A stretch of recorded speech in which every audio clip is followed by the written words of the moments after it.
السلام علیکم۔ آج سورہ بقرہ کی آیت نمبر 121 121 سے ترجمہ اور تفسیر سیکھیں گے۔ تو سب سے پہلے ہم اپنی آیت نمبر 121 اوپن کر لیتے ہیں۔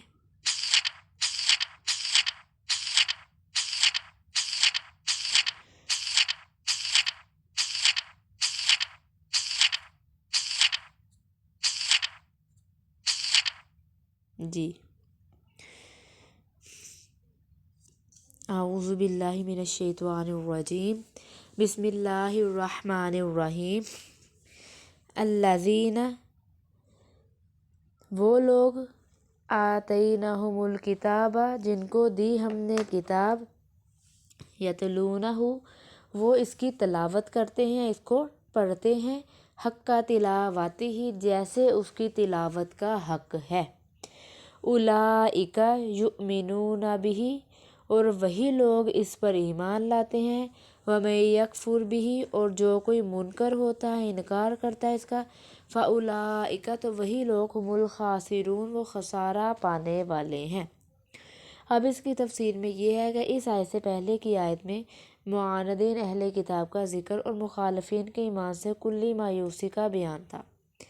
اب اس کے بعد حسب عادت قرآن انصاف پسند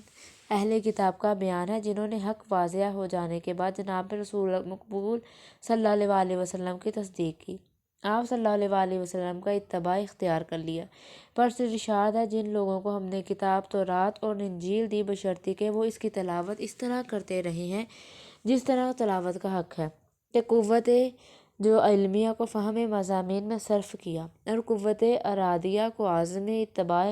حق میں استعمال کیا، ایسے لوگ البتہ آپ صلی اللہ علیہ وسلم کے اس دین حق اور علم وحی پر ایمان لے آتے ہیں،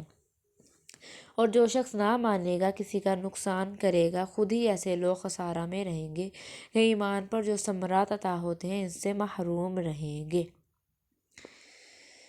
یا بنی اسرائیل اذکروا، اے بنی اسرائیل، اذکروا، یاد کرو، نعمتی، میری نعمت کو، نعمتی التی، وہ جو کہ تم پر کی، التی، وہ جو کہ انعمت، تم پر نعمت کی، علیکم، تم پر، وانی، اور بے شک میں نے، فضلتکم، تم کو فضیلت دی، علی العالمین، اہل علم پر، اہل عالم پر، تمام جہانوں پر، مطلب کہ، واتقوا، اور ڈرو، یومن، اس دن سے، لا تجزی، نہیں بدلہ دیا جائے گا، نفس عن نفس، کسی جان کو کسی جان سے، شیئن، کچھ بھی،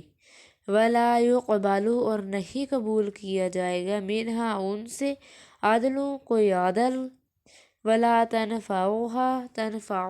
اور نہ ہی ان کو کچھ نفع دے گی، شفاعت، کوئی سفارش، ولا هم ینصرون، اور نہ ہی ان کی مدد کی جائے گی۔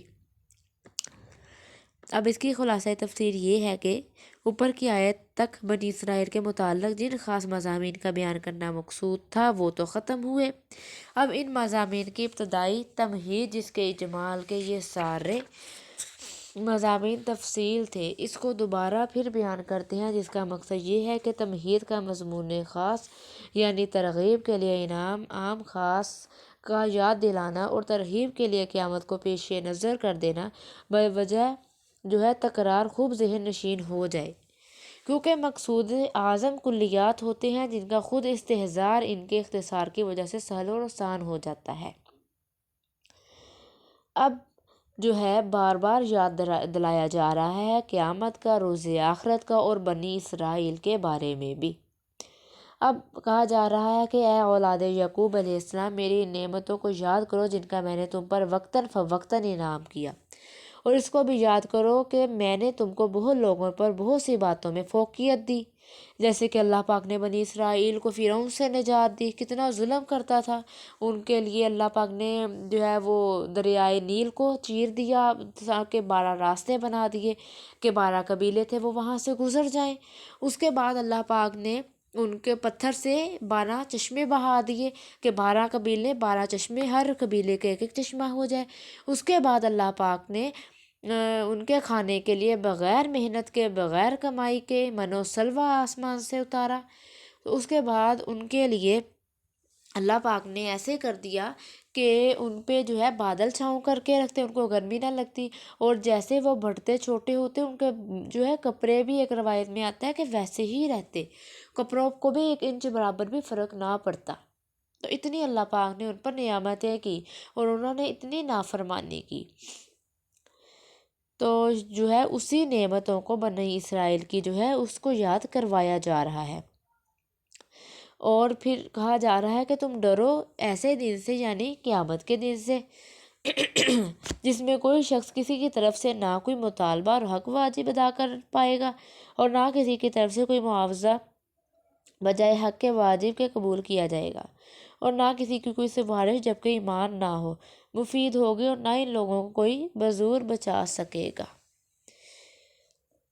چلیں یہاں پر ہماری اس کی تفسیر بھی کمپلیٹ ہو گئی۔ صدق اللہ العظیم۔